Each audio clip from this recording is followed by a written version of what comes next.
Welcome to our first meeting of the new book club on Palestine series, which will focus on your book, The 100 Years War in Palestine, which was first published in 2020. The 24 edition includes a new afterword that you wrote 7 months into Israel's October 2023 genocidal attack on Gaza that is still ongoing. It is a great honor to meet you, and we are grateful that you have made the time to join us today. You are a descendant of a great family with a long and well-established history in Palestine. Your family has been directly involved with key historical events in Palestine, and it was a witness to the systematic and deliberate settler colonial takeover of Palestine by the Zionist movement. Israel has been doing everything in its power, not only to remove the Palestinian people from all of historic Palestine, but to deny their existence and erase their history and culture. Patrick Wolf called it a policy of elimination, which is standard in all cases of settler colonialism. Your family are the custodians of invaluable archival material that has been passed down through the generations of your family and that you were able to use in your research. When I read about this in the introduction to your book, I thought that the very existence of this archive must be a real irritating fact and a threat to the Israeli state. It is not just the material in the archive, but its very existence that refutes the idea that the Palestinians did not exist and that Palestine was backward and largely empty when the Zionists arrived. I keep wondering if this great archive actually could be in danger from the Israeli state now. From the very start of your book, you are demonstrating how false and fraudulent the Zionist Israeli narrative about Palestine, Zionism, and Israel's history has been. I am very familiar with this narrative because I was indoctrinated on it in Israel. What I have been learning from your book is that this narrative is nothing new and that it reaches right back to the start of the Zionist movement. It is also clear that the dehumanization of the Palestinians, the complete disregard for their humanity and their rights, is not something that evolved along the way. It too reaches right to the start of Zionism. The correspondence between your great-great-great-uncle Yusuf Dia al-Din Pasha al-Khalidi and Herzl demonstrate it painfully well. It is quite clear that right from the start, the Zionist movement had no interest in any human engagement with the non-Jewish indigenous people of Palestine. This proves that they had a clear intent to remove them from Palestine and replace them with Jews. In the afterword, you say that the events in Palestine since 1917 resulted essentially from a multi-stage war waged on the indigenous Palestinian population by various great powers allied with the Zionist movement. I believe that what we see now is a direct continuation of the same. All of us here are deeply disturbed, angry, and heartbroken, not only by what Israel has been doing, but by the fact that it's enabled by our own countries. We all feel powerless, living under governments that continue to enable settler colonialism and genocide. This book club is an opportunity for us to educate ourselves better so that we can stand alongside the Palestinian people with confidence and be more effective at confronting our own governments. Israel has been successful in distorting its settler colonial aims and presenting the so-called conflict between Israel and the Palestinians as an ethnic, religious, or racial issue. Having grown up in Israel, I believe Israel has something I call, as a psychotherapist, a specialness complex. The injection of the idea of specialness into anything to do with Israel and Palestine can cause people to focus too much on Jewish identity and the identities of the Palestinian people. Settler colonialism in Palestine is a crime committed against Palestinians, but Israel's narrative can cause people to get caught up in tribalism and conflicts of loyalty to this or that group. I have long advocated that activism for Palestine should avoid this trap and stay focused on the crime of settler colonialism, on the crime itself.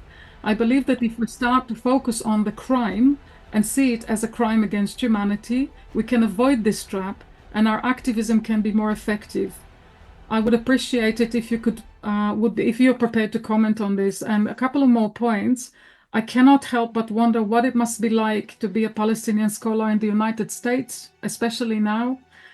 We would all appreciate also your point of view on the best way that we can study your book and what points or ideas you think we should focus on to support our activism in our societies and communities. Please speak to us for maybe half an hour, 35 minutes, after which we would appreciate it if you could take questions from the audience. Thank you so much. Well, thank you for this introduction. I mean, I think I agree with Abigail about something, which is that I think that it's a mistake to focus too much on occupation, or for that matter, on human rights or international law, though I think all of those are important things. I agree. I think that you have to go to the root of this, which is it's a settler colonial enterprise, and that explains everything that follows. Occupation, dispossession, ethnic cleansing, elimination of the Palestinians, as you mentioned in your introduction. All of this is classic settler colonialism. There are many differences between the Israeli project and between other settler colonial projects. If anybody wants me to go into those differences, they're important, essential differences. Please but in do. terms, yeah, I will in a minute. Right. Without being asked, I'll just go ahead and talk about that in a minute. But all of the methods, all of the actions of this, from the moment Zionism is a political project, starts in the 19th century, right up to today in Gaza, is classic settler colonial tactics and practices. In no important way does what is being done to the Palestinians in Palestine over the past more than 100 years differ from what was done to Algerians or South Africans or Native Americans in North America. In no essential way does it differ, whether you're talking about Bantustans and Indian reservations, or you're talking about how the Palestinians are crammed into the Gaza Strip and the West Bank, if you're talking about theft of land, if you're talking about changing names, if you're talking about so-called counterinsurgency tactics of attacking a civilian population. In no respect does the practice of the State of Israel and of the Zionist project differ from classic settler colonial approaches. Now, Israel is not a classic settler colonial project in several respects. It differs from others. Every single one that I know of, besides Israel, was an extension of the sovereignty and of the population of the mother country. In other words, the King of England sends English people, Scots and Welsh, to North America to take over Carolina for King Charles, Maryland for Queen Mary, and so on. In other words, the extension of the sovereignty and the extension of the population of the mother country is a classical basis of most settler colonial projects, whether it's the French Republic sending French citizens to make Algeria part of France, Algérie française, or whether it's British Crown doing the same thing. In this respect, Israel differs. The Zionist project was a national project, which allied itself with imperial powers in a transactional relationship. It was not an extension of the population of any mother country. Its metropole, it chose metropoles. It chose to ally itself with Britain. Before that, Herzl tried to ally himself with the Kaiser.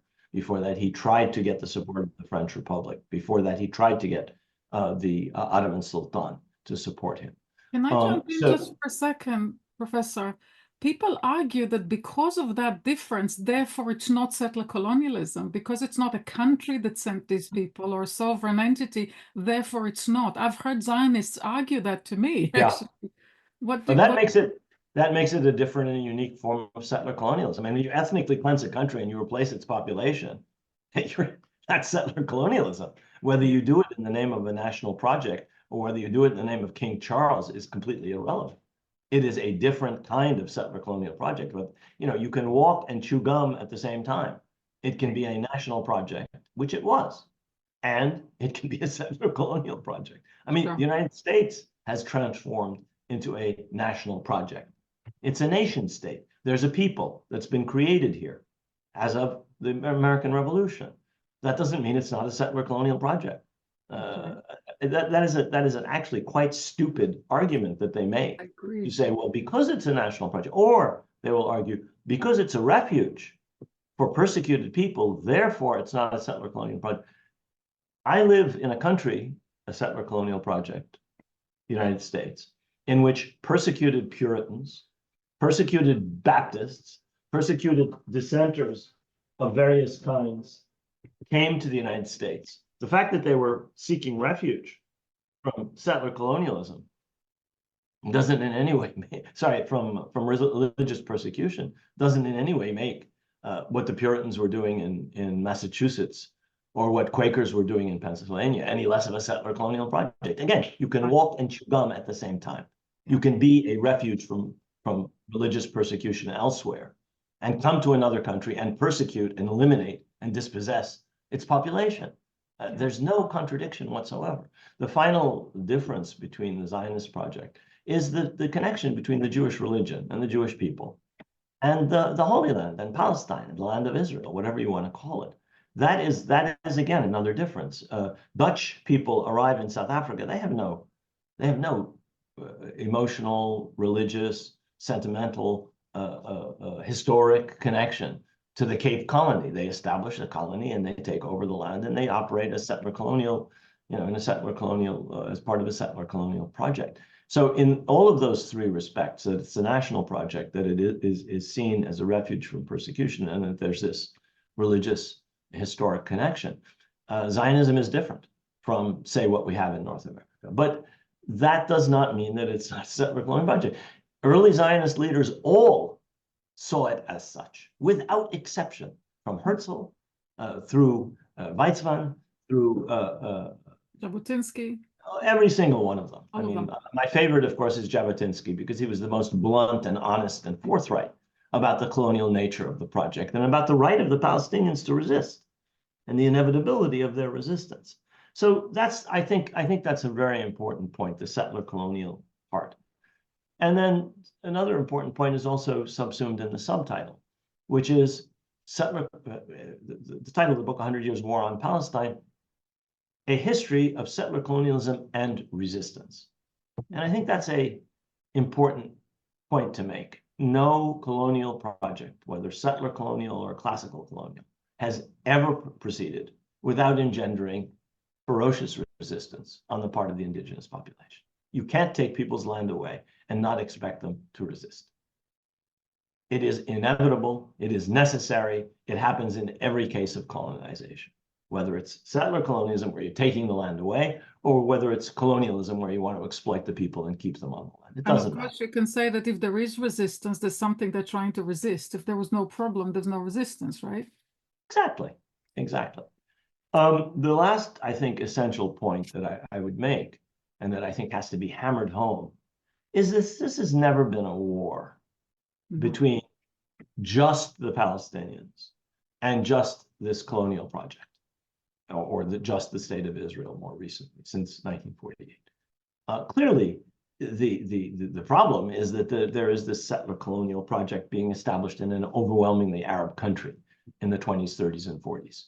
But it cannot have happened. It did not happen without the massive support of the greatest powers of the day, who themselves have been waging war alongside the Zionist project. In some cases, they waged war for the Zionist project. The Palestinians are crushed in the 20s and 30s, not by the Zionists, they're crushed by the British, the people who actually killed them, who led to the killing, the wounding, the imprisonment, or the exile of as much as 18% of the adult male population, Arab, was the British. It was the Royal Air Force. It was the British Army who killed those people during the 1936-39 revolt, who executed 100 people, who exiled the entire Palestinian leadership, who confiscated thousands of weapons. That wasn't the Zionist militias. That was the British Army. So that war was actually waged not by Zionism or the Zionist militias. It was waged by the British Army.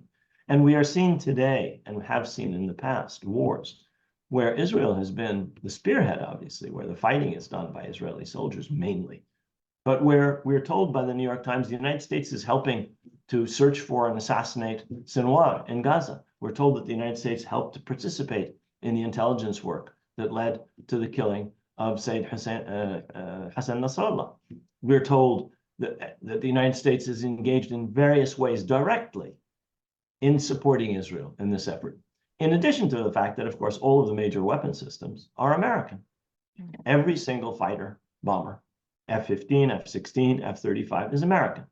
Every artillery piece, 175 millimeter, 155 millimeter, is American. The ammunition is American. The bombs that were dropped to kill Sayyid Hassan Nasrallah were American. 80 American 2,000-pound bombs. That's the Israelis have confirmed it. The United States has confirmed it. This is an American-Israeli war. And earlier wars were wars either declared by or where the initiation came from the United States or in an earlier period from Britain or other great powers. In 56, 67, Britain and France were instrumental. All the weapons Israel fought those two wars with were British and French, mainly French, but also British. So this is a war on Palestine not just waged by the Zionist movement and later on by the State of Israel. This is a war waged by the United States today. The United States is waging war on Palestine and also on Lebanon, by the way. The bombs that killed Nasrallah and the intelligence that helped kill him were American. They weren't Israeli. The planes were American. You saw them taking off. Israel released a photo of planes with 6, 8 of these 2,000-pound bombs under their wings. American F-15s. Yeah. So being used, by the way, in violation of American law. The Leahy Amendment dictates that American weapons can only be used for self-defense. How killing Sayyid Hassan Nasrallah and 150, we don't know how many civilians in the 4 buildings that were destroyed by these 80 2,000-pound bombs. This is America that is responsible and that is involved and that is at war, in effect, with the Palestinians. And I would stress this in every discussion of this Thank you. struggle. What's it like for you to live in the country that does that, that enables that? Without the United States, frankly, Israel would not even exist. Well, Israel cannot sustain itself economically without American money. So let me be very blunt. If any of us is in any Western country, we are part of the metropole, which protects Israel, which arms Israel, which funds Israel, which provides the propaganda in Le Monde and in the Times of London and in the New York Times and in the BBC, which lies for Israel. I mean, I was listening to the BBC this morning, and to my deep regret, I heard them describe everything that the Israelis said about the attacks last night. They never on the missiles fired from Iran against Israel. Never one mention of they said what the Israelis said. They never said what the Iranians said, which is they fired at 3 Israeli air bases, which Israel confirmed today. BBC didn't mention that. It essentially presented the Israeli point of view solely. The New York Times does that every morning. Every major institution of the Western media, all of it, Der Spiegel to the Time magazine, every single one of them is essentially an outlet for Israeli propaganda. That's not to speak of the money. That's not to speak of the diplomatic support. That's not to speak of the arms. Every Western country is supplying Israel with arms. So, when you talk about it as a settler colonial project, the metropole, as it were, is England, not just the United States, is Germany, is France, is the Netherlands. It's every one of these Western countries that votes with Israel routinely, or if they have a veto in the Security Council, is willing to use that veto on behalf of Israel, and whose leaders simply repeat Israeli talking points as if they are automatons, as if they are robots. I listened to the American National Security Advisor, Sullivan, or the Secretary of State, Blinken, or the spokesperson, Admiral Kirby. They might as well be Admiral Hagari, or Foreign Minister Katz, or Prime Minister Netanyahu. The same words, in the same cadence, in the same effect. It's Israeli propaganda. Absolutely. So it's not just us in the United States. No, it's all of us. In the UK who live in a country that is actually at war with the Palestinians. What is it like? Well, you know as well as I do. Yeah, Public opinion has changed in our favor here. I'm on a campus where 4 years ago, students voted overwhelmingly to demand that the university divest from companies that support the Israeli occupation. Of course, the university didn't do it, but that was student opinion, overwhelmingly. 2/3 majority of students. I'm in a campus where 2/3 of the Faculty of Arts and Sciences voted no confidence in the president when she cracked down on activism last spring. So public opinion has shifted, but the elites, the governing elites, the donors to the political parties, the Liberal Party, the Conservative Party, the Labor Party, the Democratic Party, those people they haven't changed. Public opinion has. So I live in a hostile atmosphere as far as the media, as far as the administration of this and other universities are concerned, as far as the political environment we live in. But in an environment in terms of people and students and my neighborhood, which is very friendly. And that's true in the UK. I think public opinion is shifting in much the same way. And it's true in many other countries in the West that are the basic support without which, who provide the basic support without which Israel could do nothing of what it's doing. You know, one of the, you probably know this very well, but one of the sinister myths that I certainly grew up on and that Zionists like to tell is that the Palestinians who were in Palestine, then the people were not really people that lived there. They were just peasants who came from elsewhere, and right. land belonged to these landowners who were from other countries. And when I read in your, I think it's in the first chapter, you tie it so beautifully, and I've never seen this before, with capitalism, with modern capitalism, with how it works. And I thought, of course, that makes sense. And we had the Highland clearances in Scotland. I'm talking to you now from the Highlands. Exactly the same. Would you like to say something about that for the audience's sake? Yeah. I mean, you've just put your finger on one of the great myths, that there never really were Palestinians. And anybody who knows anything about Palestinian cities and towns and villages know that you're talking about dwellings and structures and families and a social fabric that's been there for hundreds and hundreds of years in most cases. I mean, there are people who come and go, but the overwhelming majority of the population, you can trace this family in Nablus back 300, 400, 500 years. You can trace my family back 600, 500, 700 years. And so, first of all, this is a noxious, poisonous, evil myth. But what you also mentioned, which is that there were absentee landlords, and the process whereby they sold land or whereby they improved land, the term was improvement in Scotland, is a function of the development of capitalism in the rural economy. And it's common to many regions, not just Palestine. The difference was that in Palestine, some of the people buying that land were intending to use that land for colonization purposes and to replace the Palestinian peasants with a new class of agricultural laborers who would be Jewish. The other point to remember when they talk about this is that at the time Israel is established, less than 6% of the land of Palestine had been purchased by these land purchase agencies, by the Jewish Colonization Agency, by the Keren Kayemet, the Jewish National Fund. The overwhelming majority of the land in Palestine was still owned by Palestinians, whether they were landlords or whether they were peasants or whether the land was owned collectively. So a small fraction of the land in Palestine had been purchased mostly from absentee landlords, some of whom were outside of Palestine and some of whom lived inside Palestine, and who were capitalists who just sold the land because they wanted the money to invest or to spend however they chose. And I think that that's really very important to remember. The overwhelming majority of the land still belonged to Palestinians in 1940. Just because the people who worked on the land, who were the majority of the population, were not the landowners. Exactly. It's not actually, it's not the same as saying they didn't actually belong there. They just worked there. In fact, they were the population, but because of capitalism, the whole way that land was being sold and bought, and ordinary people become more and more marginalized and become just basically those who just work on the land of rich people and rich estates.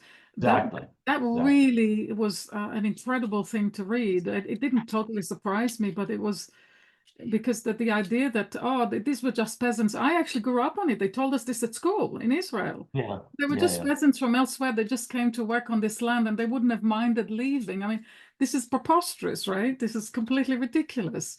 But it was so good to read that in your book, to see it so plainly. Any sociologist or anthropologist who's gone to any one of these villages will see that they've been there forever. And that the same families have been there forever, whether they owned their land or they didn't own their land. I mean, it's typical of the kind of blindness driven by ideology where you want to believe something.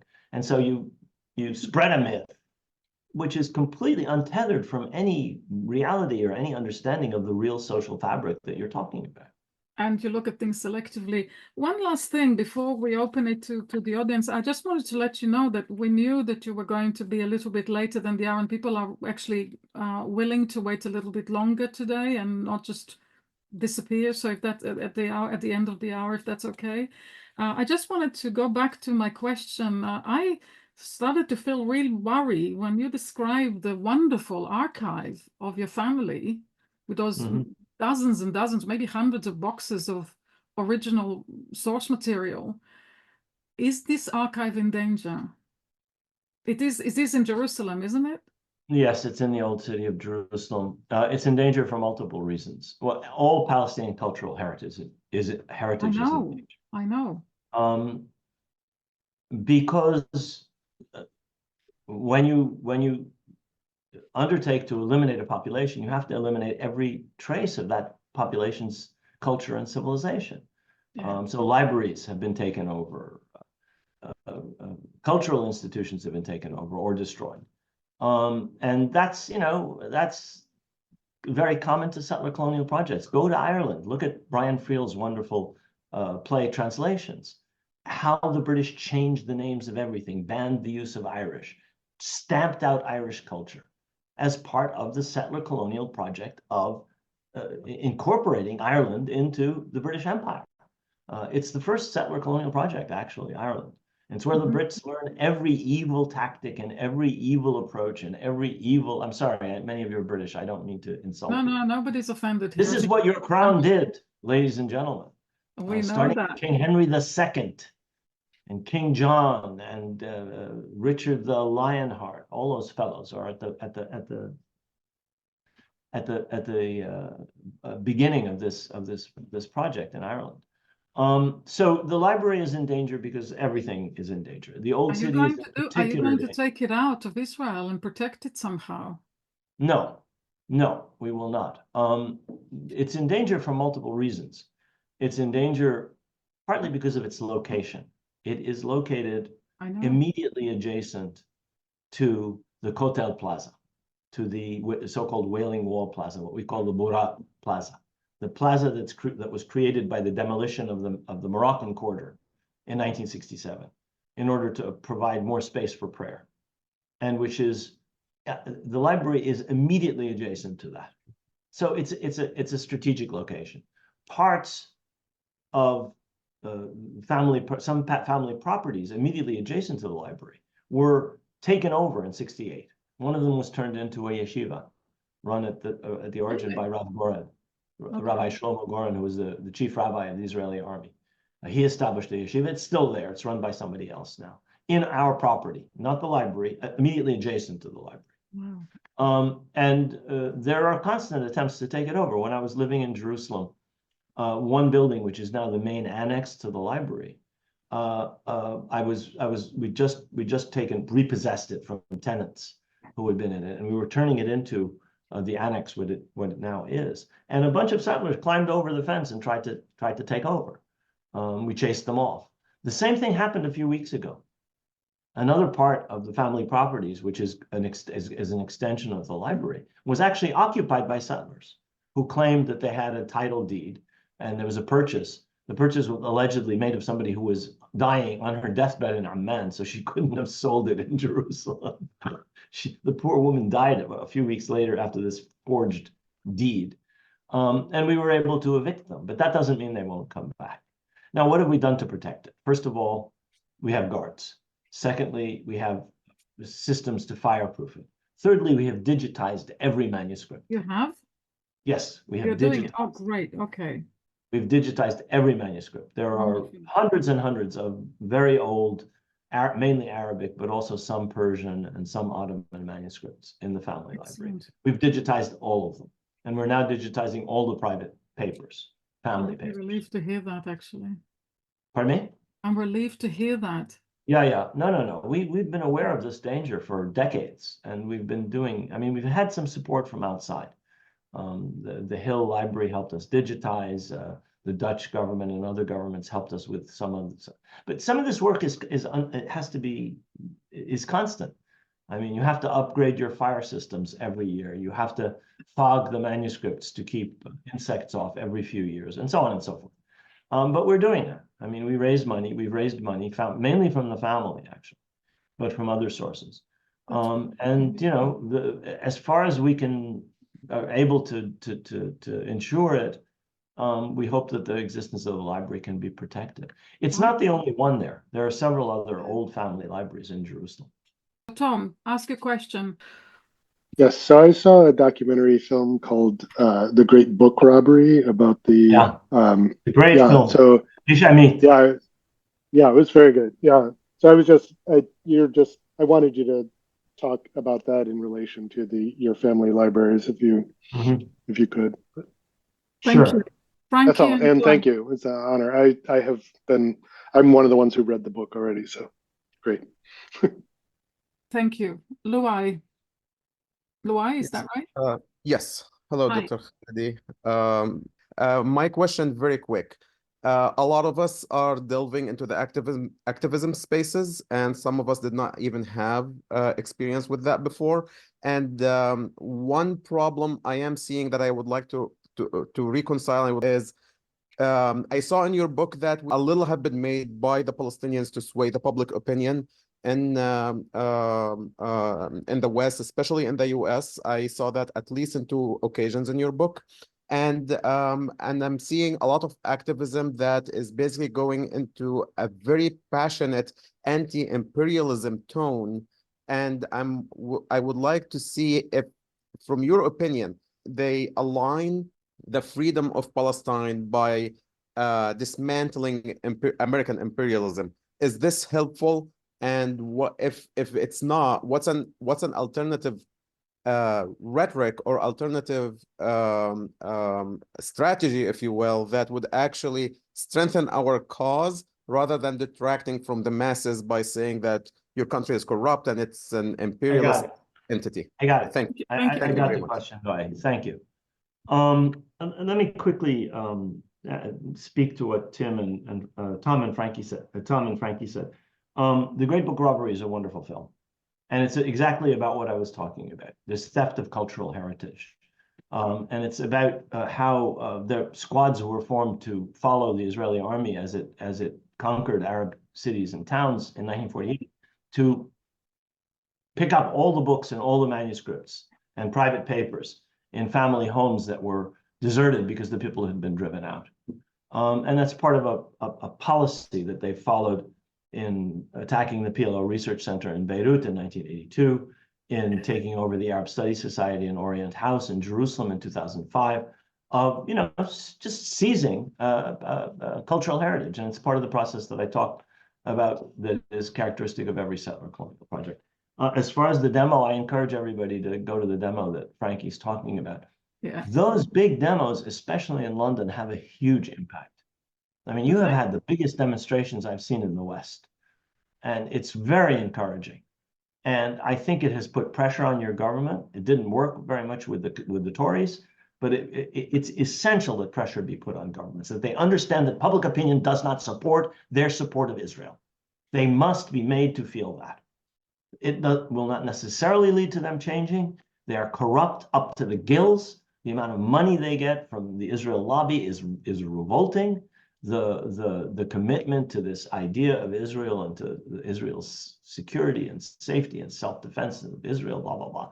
Those are deeply ingrained in these elites. They must know that public opinion opposes them. And demos are a very important way of showing that.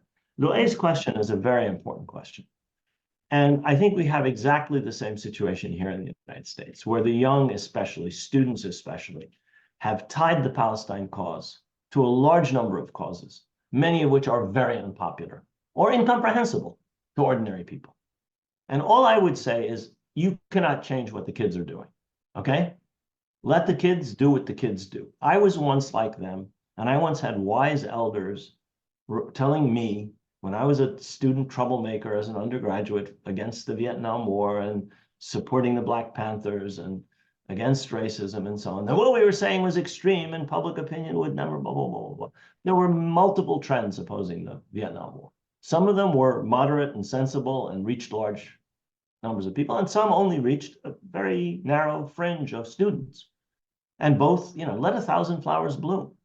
The students are not going to stop talking about imperialism because you and I think that maybe that's not the best way to reach large numbers of people. So figure out the best way to reach large numbers of people and organize on that basis.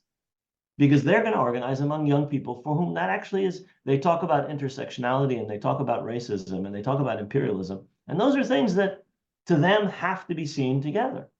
And that may not be the case with older people who couldn't understand imperialism or couldn't understand why when we talk about Palestine, we're also talking about racism. It happens in the United States to resonate with Black communities. And it's not going to work with white people. So when Ta-Nehisi Coates writes a book in which he says, or when he goes and gives a talk and he says, I went to Palestine and I saw Jim Crow, that works with a certain segment. And it's very important that that be said. And for other people, doesn't wash. So, that would be it's a very good question that you raised. And we have exactly the same problem here. Okay, well, thank you. You've addressed everything. Incredible. Margaret, then Janan, I hope I'm pronouncing it right, and forgive me if I pronounce people's names incorrectly, and Abhay. So, Margaret, you still there? Yeah, I'm still here, but I've pressed something and you can't see me now. Can you just all keep it short because we're running out of time? Right. Well, I have a Kurdish friend who does not agree with me. We've decided we have to stop talking about this because we just both get distressed. She shouts at me, I shout at her. And she said she would rather live with Israelis than live with Palestinians. And that is because that's the Zionist Israelis' deliberate attempt to divide people. And she won't support the Palestinians because she said the same thing has been done to her people, the Kurdish people. Their culture is being destroyed. They're forbidden to speak their own language. They're being killed off. They're being put in exactly the same as being done to the Palestinians. So she will not support, and we've just decided that we have to stop talking about it. She lives in Canada, I live in Scotland. Janan and then Abhay. Janan? Hiya, yeah, can you hear me? Yes. We can hear you, yes. Hiya. So my question was, I was reading chapter 3 of the book and I'm still reading it. And one of the things that came up is not only does the book talk about the British perfidy, but also the betrayal from the US, etc. But how does it also feel to have countries like Oman and Saudi, the betrayal from Arab countries and their leaders? How does that make you feel? And even today we see that happening. That's my question. Thank you. Thank you. And last but not least, Abhay. Thanks, Professor. I'll just be quick. So in terms of when people say Palestinians are not native, or there were Palestinian peasants who did not own the land, in similar structures elsewhere in the world. I mean, I'm from India, and when India gained independence in 1947, there was a huge land reform movement, land buyback from the government, and land redistribution from the hands of land barons to the peasants. That all was endorsed, by world institutions like UN. So why those standards are not applied when it comes to Palestine? Why that I don't distinction? understand the question. Why are what standards not applied when it comes to Palestine? Like, let's say land reform, peasants don't own the land. So, but in India, there was a huge movement when the government convinced the land barons. I got it. No, I got it. Thank you. I'll answer that very quickly. I mean, India became independent and was able to organize its land tenure system along more equitable lines. Palestine's not independent. Palestinians don't control anything. Land law is made by the occupier. So we have there's no possibility of any, and the main problem is not the that the peasants don't own the land now. The main problem is the land is being taken over by colonizers, by settlers. Yeah. So that is the main problem as far as land is concerned in the West Bank, for example. And it's also the problem in Galilee. I mean, when Israel took over the Galilee in 1948, most of the population were expelled or forced to leave or fled. And all of their land was confiscated by the Israeli state and became, was only allowed to be used for the Jewish population of Israel. It came under the Keren Kayameth, whose charter says it can only be used by Jews or for the Jewish people, the land that comes under their control. And the Israel land authority is the same. And so the problem is colonization rather than land tenure per se. Janan, let me answer Margaret's question. No, the Kurdish people have been very badly done by. Your friend is right. They've been badly done by all of the countries they live in. They live in Turkey, where they've been probably the worst treated. They live in Iran and Syria, where they haven't been very well treated. And they live in Iraq, large numbers of them, where the Iraqi government was hostile to them, was genocidal in the way it treated them. It was horrible, horrible treatment. They now have an autonomous region in northern Iraq, but that wasn't the case in the past. So the Kurds have been poorly treated by all the governments under which they live, and they too were betrayed. The Kurds were told just after World War II by Britain, as were the Armenians, as were the Arabs, that they would be independent. And of course, those promises were never fulfilled. So the Kurds first and foremost were betrayed by the British, and then were slaughtered by the Turks and by the Iraqis and so on. So I sympathize with your friend. It doesn't mean I think your friend shouldn't sympathize with the Palestinians. I think your friend should sympathize more with them, because what has happened to the Palestinians is what's happening. It's what's happening to the Kurds. But of course, what your friend may say is, yes, but the Israelis are our friends. Well, beware friends like the Israelis. Janan's question. This is going to be the last one I'm going to be able to answer. Yes. And it's a very important question. The Palestinians have been, you're absolutely right, Janan, the Palestinians have been repeatedly betrayed by Arab governments, not by the Arabs. And I think it's really important to make a distinction between peoples and their governments. In the United States, we are represented by a government that, we are led by a government that does not represent majority sentiment on America's wars abroad or on support for Israel. Americans do not want to fight wars in the Middle East. And this administration looks like it may be getting the United States into yet another foolish, ill-considered Middle Eastern war. Public opinion does not support that. You must distinguish between people and their governments. It doesn't support American unquestioning support of Israel. And that's also true of the Arab governments, with the difference that the Arab governments in most cases are not democratic. There are only a few countries that even have some forms of democracy in the Arab world.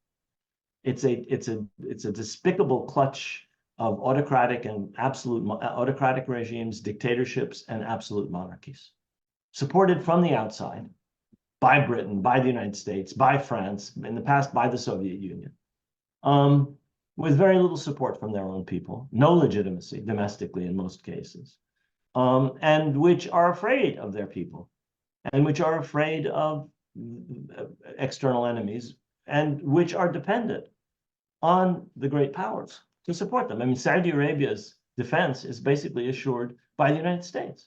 They're completely dependent on the United States for self-defense. And the regime, which is the most absolute monarchy on earth, I mean, it makes Charles I look like a Democrat, like a Republican, Louis XIV. I mean, these are absolute autocrats. These are absolute monarchs, divine right, that sort of thing. They have no connection to their people in terms of their popular sentiment. The peoples of all of the Arab countries for decades and generations have been consistently, uniformly supportive of the Palestinians. And their governments have done, in many cases, precious little to help the Palestinians, and in many cases have harmed them grievously. So this is a problem, and this has been a problem for a very long time. I write in the book, you've gotten to chapter 3, I write in chapter 5 about the Israeli invasion of Lebanon and the siege of Beirut and the Sabra and Shatila massacres. The Arab countries didn't lift a finger. It wasn't just the Palestinians who were being attacked. Israel was besieging an Arab capital, the capital of an Arab country. And the Arab League did absolutely nothing. Nothing. No Arab country moved, nor Egypt. They just completed the evacuation of Sinai. They weren't going to mess up the peace treaty with Israel, which is why the Americans brokered a peace treaty to keep the Egyptians out. The Syrians did nothing. They fought for a few weeks, maybe 2 weeks, and then they negotiated a ceasefire with Israel, and they did nothing. And the other Arab countries, Saudi Arabia and the others, did nothing. So this is not new. That's 1982, 42 years ago. This is a problem that the Palestinians face. Israel has the unfailing support of almost every Western country. So, you know, the countries of Western Europe, the United States, and the white settler colonies, you know, Canada, Australia, and so on. And it faces the opposition of almost the entirety of the rest of the world. But, you know, basically none of that has translated into much significant support for the Palestinians, whereas the Israelis get every warplane they ask for, every load of bombs that they ask for, every veto they ask for, every lying piece of propaganda that they want repeated by American and British and French and German spokespersons is repeated. So the Palestinians, it's always been a very unequal struggle. Even when the Arab countries were engaged in conflict with Israel, it was an unequal struggle, as I show in different parts of the book. Thank you so much for giving us all that time, despite the fact that you're in a hurry. It's been an absolute honor to speak to you, and I look forward to finishing your book. Thank you so much, and discussing it with this wonderful group. Thank you so much, and have a lovely rest of your day.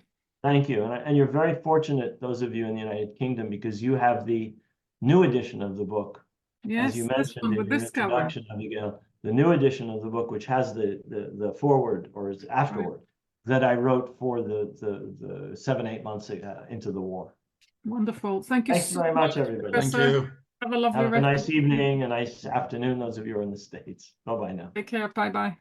Bye.